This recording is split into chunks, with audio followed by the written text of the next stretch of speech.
ನಮಸ್ಕಾರ ವೀಕ್ಷಕರೇ. Father Muller medical college ಮತ್ತು ಆಸ್ಪತ್ರೆ ಅರ್ಪಿಸುವಂತಹ ಆರೋಗ್ಯ ಕಿರಣ ವಿಶೇಷ ವೈದ್ಯಕೀಯ ಸಂವಾದ ಕಾರ್ಯಕ್ರಮಕ್ಕೆ ಸ್ವಾಗತ. ನಾನು ಕವಿತಾ ಮಾಣಿ. ವೀಕ್ಷಕರೇ, ಕಳೆದ ಹಲವಾರು ಸಂಚಿಕೆಗಳಲ್ಲಿ ಫಾದರ್ ಮುಲ್ಲರ್ ಆಸ್ಪತ್ರೆಯವರು ಸಾಕಷ್ಟು ಆರೋಗ್ಯ ಸಂಬಂಧಿತ ಮಾಹಿತಿಗಳನ್ನು ನೀಡ್ತಾ ಬಂದಿದ್ದಾರೆ. ಇವತ್ತು ಗರ್ಭಕೋಶ ಮತ್ತು ಅಂಡಾಶಯಗಳ ಕ್ಯಾನ್ಸರ್ ತಡೆಗಟ್ಟುವ ಕ್ರಮಗಳ ಬಗ್ಗೆ ಮಾತನಾಡೋದಕ್ಕೆ ನಮ್ಮ ಜೊತೆಗೆ ಸ್ತ್ರೀರೋಗ ಮತ್ತು ಪ್ರಸೂತಿ ವಿಭಾಗದ ತಜ್ಞರಾದಂತಹ ಡಾಕ್ಟರ್ ಅಭಿಲಾಷ್ ಅವರು ನಮ್ಮ ಜೊತೆಗಿದ್ದಾರೆ. ಬನ್ನಿ ಅವರನ್ನ ಕಾರ್ಯಕ್ರಮಕ್ಕೆ ವೆಲ್ಕಮ್ ಮಾಡೋಣ. ಸರ್, ಮೊದಲಾಗಿ ಕಾರ್ಯಕ್ರಮಕ್ಕೆ ಸ್ವಾಗತ. Thank you. ಸ್ತ್ರೀಯರಲ್ಲಿ ಕಂಡುಬರುವಂತಹ ಗರ್ಭಕೋಶ ಮತ್ತು ಅಂಡಾಶಯ ಕ್ಯಾನ್ಸರ್ ಅಂದರೆ ಏನು, ಇದು ಸಾಮಾನ್ಯವಾ ಹೇಗೆ ಅನ್ನುವಂಥದ್ದು ಡಾಕ್ಟರ್? ಭಾರತದಲ್ಲಿ ಸಾಮಾನ್ಯವಾಗಿ ಕ್ಯಾನ್ಸರ್ ಕಾಯಿಲೆ ಸಾವಿಗೆ ಎರಡನೇ ಅತಿ ಮುಖ್ಯ ಕಾರಣ. ಹಾಗೆ ಅವುಗಳಲ್ಲಿ ಸಾಮಾನ್ಯವಾಗಿ ಮಹಿಳೆಯರಲ್ಲಿ ಸ್ತನದ ಕ್ಯಾನ್ಸರ್ 25% ಸ್ತನದ ಕ್ಯಾನ್ಸರ್ ಇರುತ್ತೆ. ಅದರ ನಂತರದ ಸ್ಥಾನವನ್ನು ಗರ್ಭಕೋಶದ ಕತ್ತಿನ ಕ್ಯಾನ್ಸರ್ ಪಡೆದುಕೊಂಡಿದೆ, ಆಲ್ಮೋಸ್ಟ್ 16%. ಈ ಗರ್ಭಕೋಶದ ಕತ್ತಿನ ಕ್ಯಾನ್ಸರ್, ಗರ್ಭಕೋಶದ ಕ್ಯಾನ್ಸರ್ ಏನಂತ ತಿಳ್ಕೊಳ್ಳುವ ಮೊದಲು ಒಂದು ಬೇಸಿಕ್ ಎನಾಟಮಿ ಏನು ಅಂತ ನೋಡುವ. ಸೊ ಇದರಲ್ಲಿ ಸಾಮಾನ್ಯವಾಗಿ ಗರ್ಭಕೋಶ ಮಧ್ಯದಲ್ಲಿರುತ್ತದೆ. ಆ ಕಡೆ ಈ ಕಡೆ ಫೆಲೋಪಿಯನ್ ನಾಳ ಅಂತ ಕರಿತೇವೆ, ಇದನ್ನು ಫೆಲೋಪಿಯನ್ ಟ್ಯೂಬ್ ಅಂತ ಕರಿತೇವೆ. ಅಂತ 2 ಅಂಡಾಶಯಗಳಿರ್ತವೆ. ಸಾಮಾನ್ಯವಾಗಿ ಅಂಡಾಶಯದಿಂದ ಕ್ಯಾನ್ಸರ್ ಬರ್ಬೋದು, ಇಲ್ಲ ಗರ್ಭಕೋಶವನ್ನು ನಾವು ಗರ್ಭಕೋಶದ ದೇಹ ಅಥವಾ ಬಾಡಿ ಆಫ್ ಯೂಟ್ರಸ್ ಮತ್ತು ಗರ್ಭಕೋಶದ ಕತ್ತು ಇಲ್ಲ ಸರ್ವಿಕ್ಸ್ ಅಂತ ಕರಿತೇವೆ. ಸೊ ಗರ್ಭಕೋಶದ ಕತ್ತಿನಿಂದ ಸರ್ವಿಕ್ಸಿನಿಂದ ಕ್ಯಾನ್ಸರ್ ಬರ್ಬೋದು. ಹಾಗೆ ಗರ್ಭಕೋಶದ ದೇಹದಲ್ಲಿ ಪದರಗಳಿವೆ, ಅದರಲ್ಲಿ ಒಳಗಿನ ಪದರದಿಂದ ಕೂಡ ಕ್ಯಾನ್ಸರ್ ಬರ್ಬೋದು. ಸಾಮಾನ್ಯವಾಗಿ ಗರ್ಭಕೋಶದ ಕ್ಯಾನ್ಸರ್ ಅಂತ ಕರಿತೇವೆ. ಸೊ 3 ಅತಿ ಸಾಮಾನ್ಯ ಕ್ಯಾನ್ಸರ್ಗಳಂದರೆ ಗರ್ಭಕೋಶದ ಕತ್ತಿನ ಕ್ಯಾನ್ಸರ್, ಗರ್ಭಕೋಶದ ದೇಹದ ಕ್ಯಾನ್ಸರ್ ಅಥವಾ ಯುಟ್ರೈನ್ ಕ್ಯಾನ್ಸರ್, ಸರ್ವೈಕಲ್ ಕ್ಯಾನ್ಸರ್ ಮತ್ತು ಅಂಡಾಶಯದ ಕ್ಯಾನ್ಸರ್ ಅಥವಾ ಓವೇರಿಯನ್ ಕ್ಯಾನ್ಸರ್. ಸೊ ಇದು 3 ಸಾಮಾನ್ಯವಾಗಿ ಮಹಿಳೆಯರಲ್ಲಿ ಕಂಡುಬರುವಂತಹ ಕ್ಯಾನ್ಸರ್. ಅದರಲ್ಲಿ ಇಡೀ ಜಗತ್ತಿನಲ್ಲೇ ಈ ಗರ್ಭಕೋಶದ ಕತ್ತಿನ ಕ್ಯಾನ್ಸರಿಂದ ಉಂಟಾಗುವಂತಹ ಸಾವೇನಿದೆ, ಅದರಲ್ಲಿ ಭಾರತ ಮೊದಲ ಸ್ಥಾನದಲ್ಲಿದೆ. ಅತಿ ಸಾಮಾನ್ಯವಾಗಿ ಭಾರತದಲ್ಲಿ ಕಂಡುಬರುತ್ತೆ. 3 ಕ್ಯಾನ್ಸರ್ ಬಗ್ಗೆ ತಿಳಿಸ್ಕೊಟ್ರಿ. ಇದು ಬೇರೆ ಬೇರೆ ಕಾರಣಗಳಿಂದ ಬರುತ್ತಾ ಅಥವಾ ಒಂದೇ ಕಾರಣದಿಂದ ಬರುವಂಥದ್ದಾ, ಹೇಗೆ? 3 ಕ್ಯಾನ್ಸರ್ಗಳು ಬೇರೆ ಬೇರೆ ಕಾರಣದಿಂದ ಬರ್ತವೆ. ಗರ್ಭಕೋಶದ ಕತ್ತಿನ ಕ್ಯಾನ್ಸರ್ ಒಂದು ಸೋಂಕಿನಿಂದ ಬರುತ್ತೆ, HPV ಅಥವಾ ಹ್ಯೂಮನ್ ಪ್ಯಾಪಿಲೋಮಾ ವೈರಸ್ ಎನ್ನುವಂತಹ ಒಂದು ಸೋಂಕಿನಿಂದ ಈ ಕ್ಯಾನ್ಸರ್ ಕಂಡುಬರುತ್ತೆ. ನಮ್ಮ ಬದಲಾದ ಜೀವನ ಶೈಲಿಯಿಂದ ಗರ್ಭಕೋಶದ ಒಳಗಿನ ಪದರದ ಕ್ಯಾನ್ಸರ್ ಅಥವಾ ಯುಟ್ರೈನ್ ಕ್ಯಾನ್ಸರ್ ಏನು ಎಂಡೋಮೆಟ್ರಿಯಲ್ ಕ್ಯಾನ್ಸರ್ ಅಂತ ಏನು ಕರಿತೇವೆ, ಅದು ನಮ್ಮ ಬದಲಾದ ಜೀವನ ಶೈಲಿ ಅಂದರೆ ಅತಿ ಸ್ಥೂಲಕಾಯ, ಮಧುಮೇಹ ಇಂತಹ ತೊಂದರೆ ಇರುವವರಲ್ಲಿ ಅಂತಹದ್ದು ಕಂಡುಬರುತ್ತೆ. ಹಾಗೆ ಒವೇರಿಯನ್ ಕ್ಯಾನ್ಸರ್ ಯೂಶಲಿ ಜೆನೆಟಿಕಲಿ ಬರುತ್ತೆ, ಫ್ಯಾಮಿಲಿಯಲ್ಲಿ ವಂಶ ಪಾರಂಪರ್ಯವಾಗಿ ಈ ಕ್ಯಾನ್ಸರ್ ಕಂಡುಬರುತ್ತೆ. ಗರ್ಭಕೋಶದ ಕತ್ತಿನ ಕ್ಯಾನ್ಸರ್ ಬಗ್ಗೆ ಹೇಳಿದ್ರಿ ನೀವು. ಸೊ ಇದನ್ನು ತಡೆಗಟ್ಟಬಹುದಾ ಹೇಗೆ ಅನ್ನುವಂಥದ್ದು? ಗರ್ಭಕೋಶದ ಕ್ಯಾನ್ಸರನ್ನು ತಡೆಗಟ್ಟಲು ಬಹಳಷ್ಟು ವಿಧಾನಗಳಿವೆ. ಒಂದು ಸ್ಕ್ರೀನಿಂಗ್, ಮತ್ತೊಂದು ಲಸಿಕೆ. ಸೊ ನಾವು ಸ್ಕ್ರೀನಿಂಗ್ ಬಗ್ಗೆ ತಿಳ್ಕೊಳ್ಳೋಣ. ಫಸ್ಟಿಗೆ ಸ್ಕ್ರೀನಿಂಗ್ ಅಂದರೆ ಒಂದು ರೋಗ ಬರುವುದಕ್ಕಿಂತ ಮುಂಚಿತವಾಗಿ ಆ ರೋಗ ಬರುವಂತಹ ಒಂದು ಅಪಾಯ ಇದೆಯಾ ಇಲ್ವಾ ಅಂತ ನೋಡೋದನ್ನು ಸ್ಕ್ರೀನಿಂಗ್ ಅಂತ ಕರೀತಾರೆ. ಸೊ ಈ ಕ್ಯಾನ್ಸರ್ ಹೇಗೆ ಅಂದರೆ ಫಸ್ಟಿಗೆ human papilloma virus HPV virus infection ಆಗುತ್ತೆ. ಆ ಇನ್ಫೆಕ್ಷನ್ ನಂತರ ಸುಮಾರು ಒಂದು 10 ವರ್ಷದ ಕಾಲದಲ್ಲಿ ಅದು CIN ಅಥವಾ ಕ್ಯಾನ್ಸರ್ನ ಮುಂಚಿನ ಸ್ಟೇಜಿಗೆ ಹೋಗುತ್ತೆ. ಕಾರ್ಸಿನೋಮಾ ಇನ್ಸಿಟು ಅಂತ ಕರಿತೇವೆ. ಈ ಕಾರ್ಸಿನೋಮಾ ಇನ್ಸಿಟುವಲ್ಲಿ ಮತ್ತೆ 3 ಹಂತ ಇದೆ, CIN 1, 2 ಮತ್ತು 3 ಅಂತ. 1, 2, 3ನೇ ಹಂತ. ಇದಾದ ನಂತರ ಕ್ಯಾನ್ಸರ್ ಬರುತ್ತೆ. ಸೊ ಇದು ಆಲ್ಮೋಸ್ಟ್ ಒಂದು 20 ವರ್ಷ ತಗೊಳ್ಳುತ್ತೆ ಈ ಥರ ಸೋಂಕಿನಿಂದ ಫುಲ್ ಬ್ಲೋನ್ ಕ್ಯಾನ್ಸರ್ ಆಗಲಿಕ್ಕೆ. ಈ ಸಮಯ ನಾವು ಅಂತಹ ರೋಗಿಗಳನ್ನು ಐಡೆಂಟಿಫೈ ಮಾಡಿ, ಇವರಿಗೆ ಈ ಥರ ಸೋಂಕಿದೆ, ಇದು ಮುಂದೆ ಕ್ಯಾನ್ಸರ್ ಆಗುವ ಚಾನ್ಸ್ ಇದೆ ಅಂತ ಐಡೆಂಟಿಫೈ ಮಾಡಿದರೆ ಕ್ಯಾನ್ಸರ್ ಮುಂದೆ ಹೋಗೋದನ್ನು ತಡೆಗಟ್ಬೋದು. ಸೊ ಅದಕ್ಕೆ ಪ್ಯಾಪ್ಸ್ಮಿಯರ್ ಟೆಸ್ಟ್ ಅಂತ ಕರಿತೇವೆ. ಪ್ಯಾಪ್ಸ್ಮಿಯರ್ ಸ್ಕ್ರೀನಿಂಗ್ಗೆ 2 ಮೆಥಡ್ ಇದೆ, ಲೈಕ್ ಲಿಕ್ವಿಡ್ ಬೇಸ್ ಸೈಟಾಲಜಿ ಮತ್ತು ಪ್ಯಾಪ್ಸ್ಮಿಯರ್ ಟೆಸ್ಟ್ ಅಂತ. ಪ್ಯಾಪ್ಸ್ಮಿಯರ್ ಅಂದರೆ ಗರ್ಭಕೋಶವನ್ನು ನಾವು ಒಂದು ಬ್ರಷಿಂದ ಸವರ್ತೇವೆ. ಈ ಗರ್ಭಕೋಶದ ಕತ್ತಿದೆಯಲ್ಲ, ಇದನ್ನು ನಾವು ಒಂದು ಬ್ರಷಿಂದ ಸವರ್ತೇವೆ. ಆಗ ಅದರ ಮೇಲಿರುವ ಜೀವಕೋಶಗಳೆಲ್ಲ ಬ್ರಷಲ್ಲಿ ಬರುತ್ತೆ. ಅದನ್ನೊಂದು ಸ್ಲೈಡ್ ಮೇಲೆ ಸ್ಮಿಯರ್ ಮಾಡ್ತೇವೆ, ಮಾಡಿ ಅದನ್ನು ಲ್ಯಾಬಿಗೆ ಕಳಿಸಿಕೊಡ್ತೇವೆ. ಅವರು ಲ್ಯಾಬಲ್ಲಿ ಅದನ್ನು ನೋಡಿ ಅದರಿಂದ ಮುಂದೆ ಕ್ಯಾನ್ಸರ್ ಬರುವ ಚಾನ್ಸ್ ಇದೆಯಾ ಇಲ್ವಾ, ಅಂದರೆ ಯಾವುದಾದ್ರೂ CIN 1, 2, 3 ಸ್ಟೇಜಲ್ಲಿ ಇದೆಯಾ ಇಲ್ವಾ ಅಂತ ಹೇಳ್ತಾರೆ.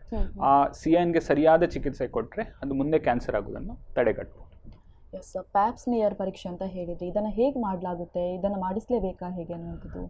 ಪ್ಯಾಪ್ಸ್ಮಿಯರ್ ಪರೀಕ್ಷೆ ಯೂಶ್ವಲಿ ನಾವು ಸ್ಪೆಕ್ಯುಲಮ್ ಅಂತ ಒಂದು ಇನ್ಸ್ಟ್ರೂಮೆಂಟ್ ಇದೆ, ಆ ಸ್ಪೆಕ್ಯುಲಮ್ ಹಾಕಿ ಬೆಜಾಯಿಂದ ಮೂಲಕ ಇಲ್ಲಿ ಸ್ಪೆಕ್ಯುಲಮ್ ಹಾಕ್ತೇವೆ. ಸ್ಪೆಕ್ಯುಲಮ್ ಹಾಕಿ ಕತ್ತನ್ನು ನೋಡ್ತೇವೆ.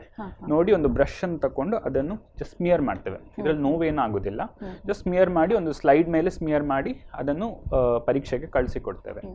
ಅಮೇರಿಕನ್ ಗೈಡ್ಲೈನ್ಸ್ ಪ್ರಕಾರ 21ರಿಂದ 29 ವರ್ಷದ ಮಧ್ಯದಲ್ಲಿ ಪ್ರತಿ 3 ವರ್ಷಕ್ಕೊಮ್ಮೆ, 29ರಿಂದ 65 ವರ್ಷದ ತನಕ ಪ್ರತಿ 3 ವರ್ಷಕ್ಕೊಮ್ಮೆ, ಅಥವಾ ಲಿಕ್ವಿಡ್ ಬೇಸ್ ಸೈಟಾಲಜಿ ಮಾಡೋದಾದರೆ ಪ್ರತಿ 5 ವರ್ಷಕ್ಕೊಮ್ಮೆ, 65 ವರ್ಷಕ್ಕೆ ಸತತವಾಗಿ 3 ನೆಗೆಟಿವ್ ಟೆಸ್ಟ್ ರಿಸಲ್ಟ್ಸ್ ಏನೂ ತೊಂದರೆ ಇಲ್ಲ ಅಂತ ಅನಿಸಿದರೆ ಸೊ ನಿಲ್ಲಿಸ್ಬೋದು 65 ವರ್ಷಕ್ಕೆ.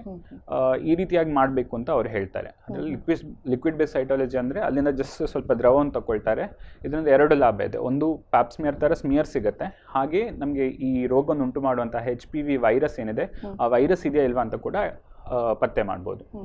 ಸೊ ಈ ರೀತಿಯಾಗಿ ಸ್ಕ್ರೀನಿಂಗ್ ಮಾಡಬೇಕು ಅಂತ ಅಮೇರಿಕಾದಲ್ಲಿ ಹೇಳ್ತಾರೆ, ಅಲ್ಲಿ ಮಾಡ್ತಾರೆ ಕೂಡ. ಬಟ್ ನಾವು ಭಾರತದಲ್ಲಿ ಯೂಶ್ವಲಿ ಮಹಿಳೆಯರು ಅವ್ರ ಮನೆ ನೋಡ್ಕೊಳ್ಳೋದ್ರಲ್ಲೇ ಬ್ಯುಸಿ ಇರ್ತಾರೆ. ಅವರ ಆರೋಗ್ಯದ ಬಗ್ಗೆ ಹೆಚ್ಚಾಗಿ ಅವ್ರು ಗಮನ ಕೊಡೋದಿಲ್ಲ. ಯೂಶ್ವಲಿ ಅಡ್ವಾನ್ಸ್ಡ್ ಸ್ಟೇಜಲ್ಲಿ ಬರ್ತಾರೆ. ಇದು ಯೂಶ್ವಲಿ ನಾವು ಬೈ ಮೋಡಲ್ ನೋಡ್ತೇವೆ, ತುಂಬ ಎಂಗೇಜಲ್ಲೂ ತುಂಬ ಗರ್ಭಕೋಶದ ಕತ್ತಿನ ಕ್ಯಾನ್ಸರ್ ಕಂಡು ಬರುತ್ತೆ. ಎಲ್ಲ ಅಡ್ವಾನ್ಸ್ ಸ್ಟೇಜಲ್ಲಿ ಪ್ರೆಸೆಂಟ್ ಆಗ್ತಾರೆ ಮತ್ತು ಟ್ರೀಟ್ಮೆಂಟಿಗೂ ಕಷ್ಟ. ಮುಂಚಿನ ಸ್ಟೇಜಲ್ಲಿ ಅಥವಾ ಕ್ಯಾನ್ಸರ್ ಹೋಗೋದಕ್ಕಿಂತ ಮುಂಚೆನೇ ಐಡೆಂಟಿಫೈ ಆದರೆ ತುಂಬ ಒಳ್ಳೆಯದು. ಸೊ ಅಟ್ಲೀಸ್ಟ್ ಜೀವನದಲ್ಲಿ ಒಮ್ಮೆ ಆದರೂ ಬಂದು ಈ ಪ್ಯಾಪ್ಸ್ಮಿಯರ್ ಟೆಸ್ಟನ್ನು ಮಾಡಿಸ್ಕೊಳ್ಬೇಕು ಅಂತ ಹೇಳಿ ನಾವು ಸಜೆಸ್ಟ್ ಮಾಡ್ತೇವೆ. ಎಸ್, ಪ್ಯಾಪ್ಸ್ಮಿಯರ್ ಟೆಸ್ಟ್ ಬಗ್ಗೆ ಹೇಳಿದ್ರಿ ನೀವು. ಇನ್ನು ಗರ್ಭಕೋಶ ಕೆಲವರು ಏನು ತೆಗೆಸಿರ್ತಾರೆ, ಸೊ ಅವರು ಕೂಡ ಮಾಡ್ಕೋಬೋದಾ, ಹೇಗೆ? ಗರ್ಭಕೋಶ ತೆಗೆಸಿದ ನಂತರ ನಮಗೆ ಒಂದು ಕೊನೆಯ ವರದಿ ಸಿಗುತ್ತೆ. ಅದರಲ್ಲಿ ಗರ್ಭಕೋಶದ ಕತ್ತಲ್ಲಿ ಏನೂ ತೊಂದರೆ ಇಲ್ಲ ಅಂತ ಹೇಳಿದರೆ ಅವರು ಮಾಡಿಸ್ಕೋಬೇಕಾಗಿಲ್ಲ. ಬಟ್ ಗರ್ಭಕೋಶದ ಕತ್ತಲ್ಲಿ ಏನಾದರೂ ತೊಂದರೆ ಇತ್ತು, ಅದು ಕ್ಯಾನ್ಸರ್ ಆಗುವಂತಹ ಚಾನ್ಸ್ ಇತ್ತು ಅಂತ ಹೇಳಿದರೆ ವಾಲ್ಡ್ ಸ್ಮಿಯರ್ ಅಂತ ಹೇಳ್ತೇವೆ.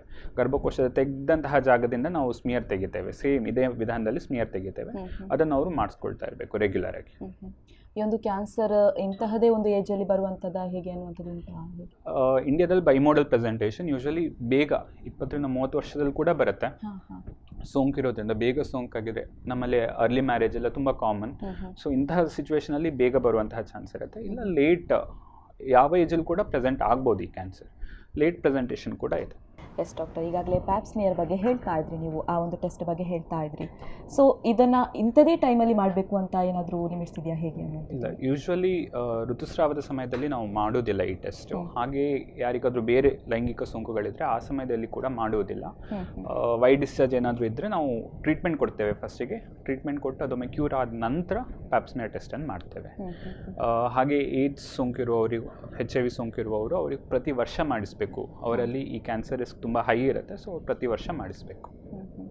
ಎಸ್, ಈ ಒಂದು ಗರ್ಭಕೋಶದ ಕತ್ತಿನ ಒಂದು ಕ್ಯಾನ್ಸರ್ಗೆ ಸಂಬಂಧಪಟ್ಟಂತೆ ಇದಕ್ಕೆ ಏನಾದರೂ ಲಸಿಕೆ ಇದೆಯಾ, ಹೇಗೆ? ಇದಕ್ಕೆ ಲಸಿಕೆ ಲಭ್ಯವಿದೆ. ಯೂಶಲಿ 3 ಬಗೆಯ ಲಸಿಕೆಗಳಿವೆ. ಒಂದು ನೋನಾವ್ಯಾಲೆಂಟ್, ಬೈವ್ಯಾಲೆಂಟ್, ಇನ್ನೊಂದು ಕ್ವಾಡ್ರಿವ್ಯಾಲೆಂಟ್ ಅಂತ. ನೋನಾವ್ಯಾಲೆಂಟ್ ಇಲ್ಲ ಗಾರ್ಡೇಸಿಲ್ 9 ಅಂತ ಕರೀತಾರೆ.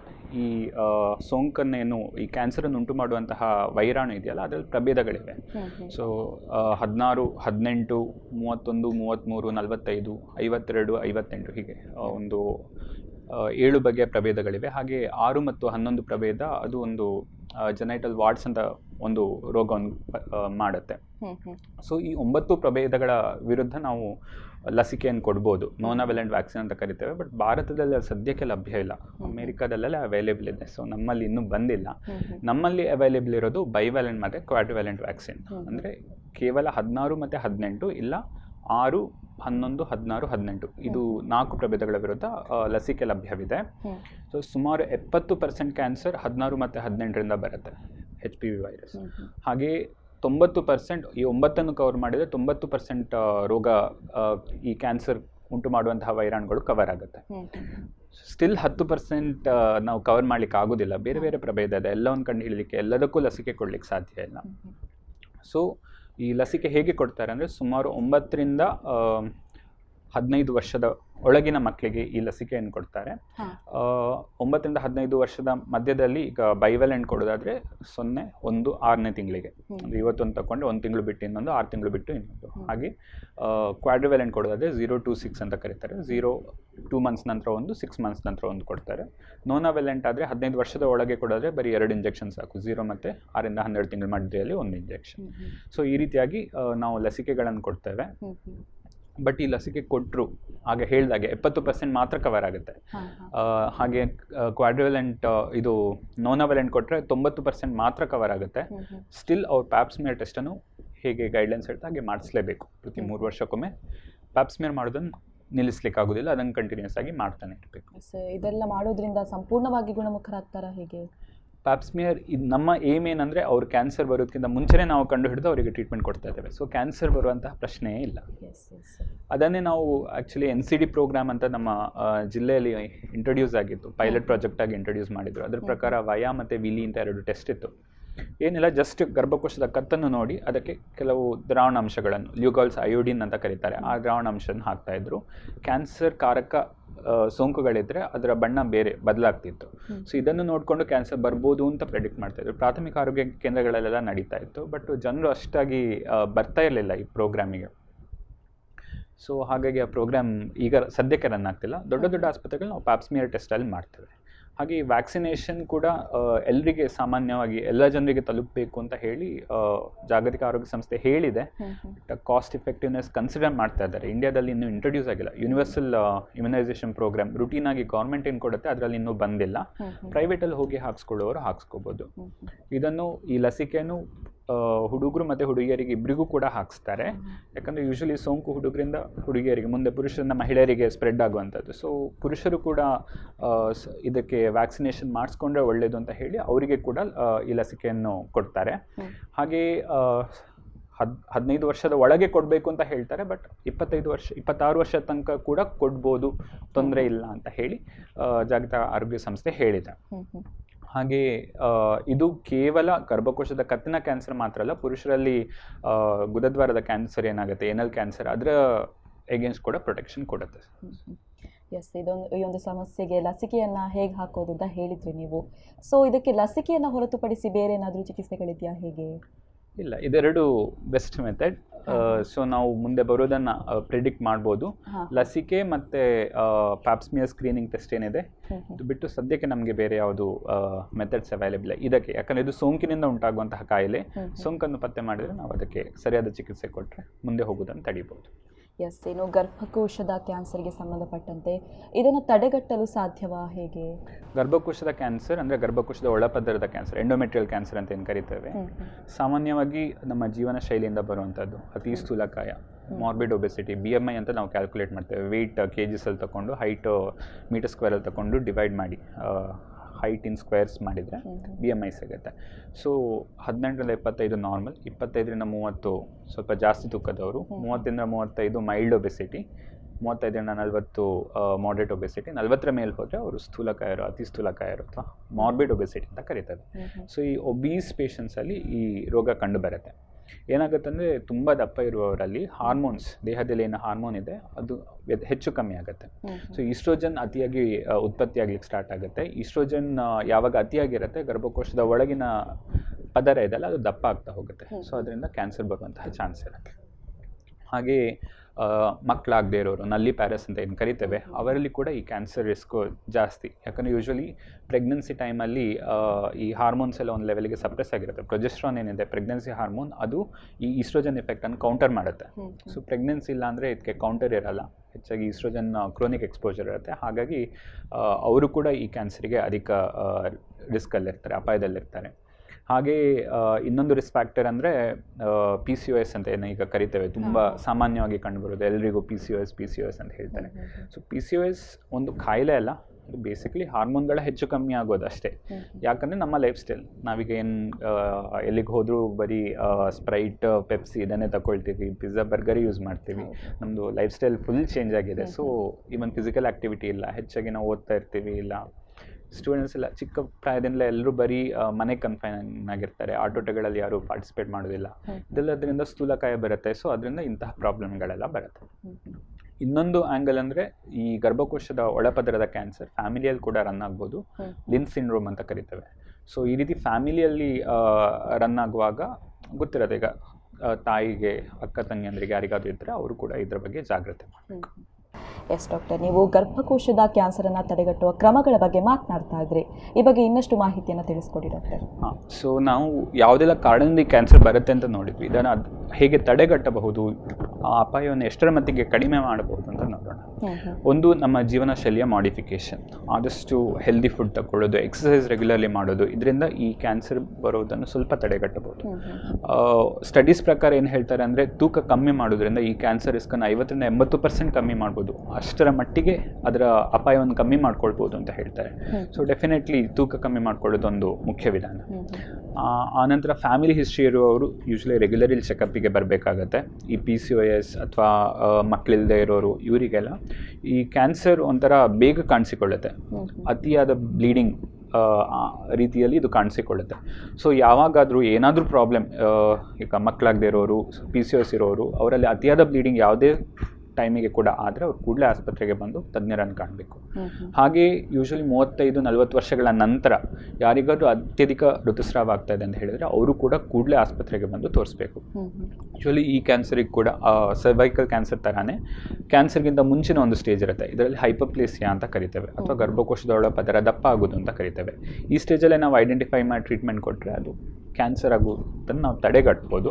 ಸೊ ಮತ್ತು ಈ ಕ್ಯಾನ್ಸರ್ ಬೇಗ ನಮಗೆ ಕಾಣ್ಕೊಳ್ಳುತ್ತೆ. ಅತಿ ಋತುಸ್ರಾವದ ರೀತಿಯಲ್ಲಿ ಇದು ನಮಗೆ ಬೇಗನೆ ಗಮನಕ್ಕೆ ಕೂಡ ಬರುತ್ತೆ. ಸೊ ಹೆಚ್ಚಾಗಿ ಋತುಸ್ರಾವ ಆಗ್ತಾ ಇದೆ, ಪರವಾಗಿಲ್ಲ ಅಂತ ಹೇಳಿ ಮನೆಯಲ್ಲಿ ನೆಗ್ಲೆಕ್ಟ್ ಮಾಡದೆ ಆಸ್ಪತ್ರೆಗೆ ಬಂದು ತೋರಿಸ್ಕೊಳ್ಬೇಕು. ಇದಕ್ಕೆ ಚಿಕಿತ್ಸೆ, ಟೆಸ್ಟ್ಗಳೆಲ್ಲ ಇದೆ, ಅದನ್ನೆಲ್ಲ ಮಾಡಿ ನಾವು ಈ ಕ್ಯಾನ್ಸರನ್ನು ಕೂಡ ಸಾಲ್ವ್ ಮಾಡ್ಬೋದು.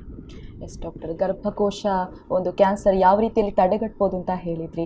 ಇನ್ನು ಈ ಒಂದು ಗರ್ಭಕೋಶದ ಕ್ಯಾನ್ಸರ್ ತಡೆಗಟ್ಟಲು ಏನಾದರೂ ಮಾತ್ರೆಗಳಿದೆಯಾ, ಹೇಗೆ? ಗರ್ಭಕೋಶದ ಕ್ಯಾನ್ಸರ್ ಯೂಶ್ವಲಿ ತಡೆಗಟ್ಟಲಿಕ್ಕೆ ಯಾವುದೇ ಮಾತ್ರೆಗಳಿಲ್ಲ.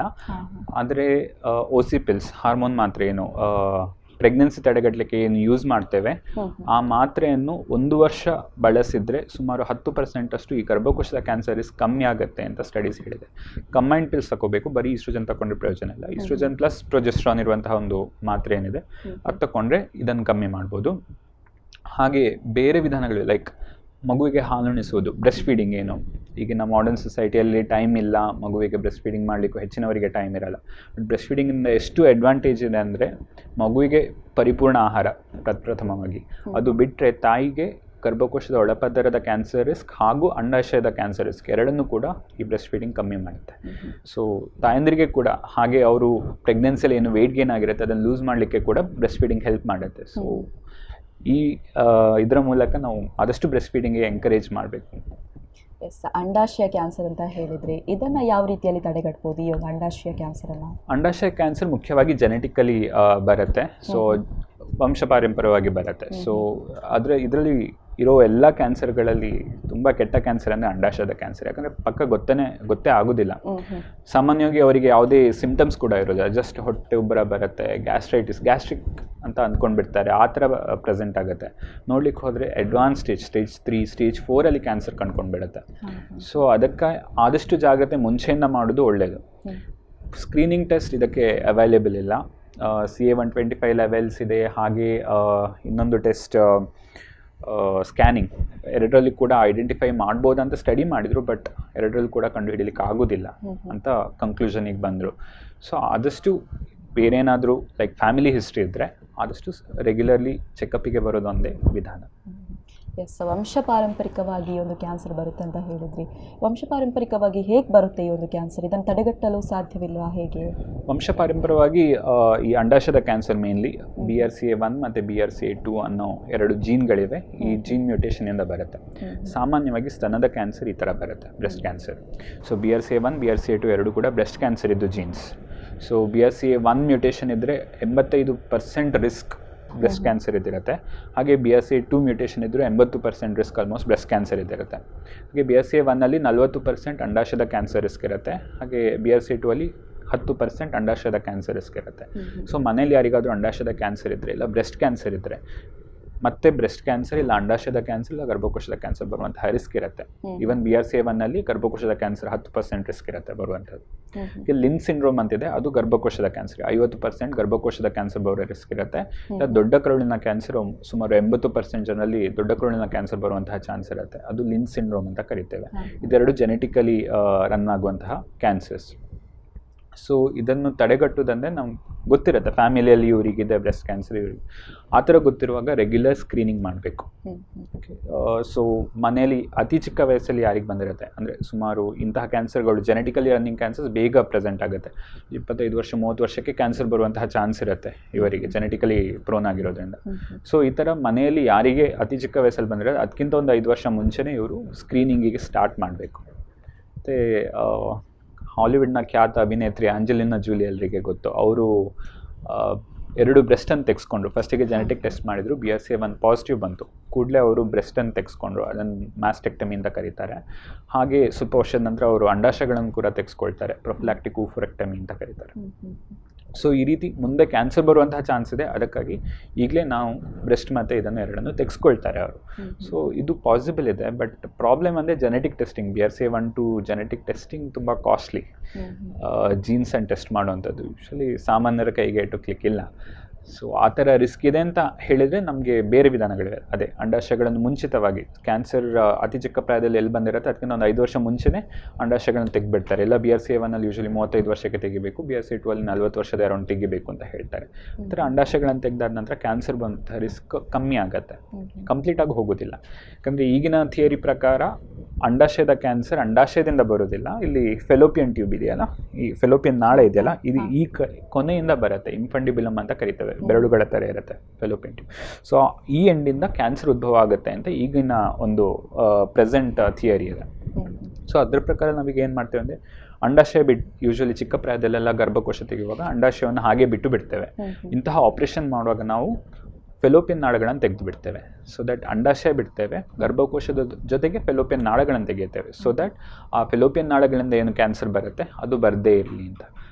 ಅಥವಾ ಸಿಂಪಲ್ ಆಗಿ ಮಕ್ಕಳಾದಾಗೆ ಯಾರು ಆಪ್ರೇಷನ್ ಮಾಡ್ಕೊಳ್ತಾರೆ, ಟ್ಯೂಬೆಕ್ಟಮಿ ಆಪ್ರೇಷನ್, ಅವರಲ್ಲಿ ಕೂಡ ಈ ಅಂಡಾಶಯದ ಕ್ಯಾನ್ಸರ್ ರಿಸ್ಕ್ ಬಹಳಷ್ಟು ಕಮ್ಮಿ ಆಗುತ್ತೆ.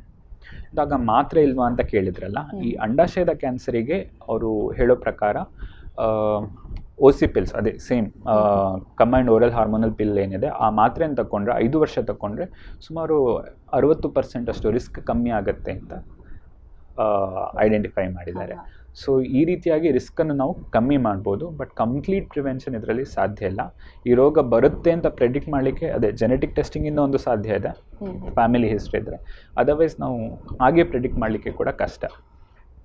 ಎಲ್ಲ ಕ್ಯಾನ್ಸರಲ್ಲಿ ಪ್ರೆಡಿಕ್ಟೇಬಲ್ ಪ್ರಿವೆಂಟೇಬಲ್ ಅಂದರೆ ಗರ್ಭಕೋಶದ ಕತ್ತಿನ ಕ್ಯಾನ್ಸರ್. ಅದೊಂದು ಸೋಂಕಿನಿಂದ ಉಂಟಾಗೋದ್ರಿಂದ ಅದನ್ನು ಆರಾಮ್ಸೆ ನಾವು ಐಡೆಂಟಿಫೈ ಮಾಡಿ ಮುಂದೆ ಹೋಗೋದನ್ನು ಪ್ರಿವೆಂಟ್ ಮಾಡ್ಬೋದು. ಎಸ್ ಡಾಕ್ಟರ್, ಈ ಬಗ್ಗೆ ಕೊನೆಯದಾಗಿ ವೀಕ್ಷಕರಿಗೆ ಏನು ಹೇಳ್ತೀರಾ?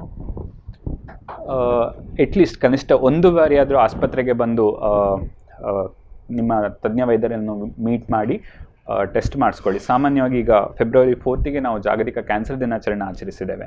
ಸೊ ಅದಕ್ಕಾಗಿ ಇವನ್ ನಮ್ಮ ಹಾಸ್ಪಿಟ್ಲಲ್ಲಿ ಫಾದಮಲಸಲ್ಲಿ 50% ಡಿಸ್ಕೌಂಟ್ ಇದೆ ಎಲ್ಲ ಜೆನೆಟಿಕ್ ಸ್ಕ್ರೀನಿಂಗ್ ಟೆಸ್ಟಿಗೆ. ಈ ಜೆನೆಟಿಕ್ ಸ್ಕ್ರೀನಿಂಗ್ ಅಲ್ಲ, ಈ ಕ್ಯಾನ್ಸರ್ ಸ್ಕ್ರೀನಿಂಗ್ ಟೆಸ್ಟಿಗೆ.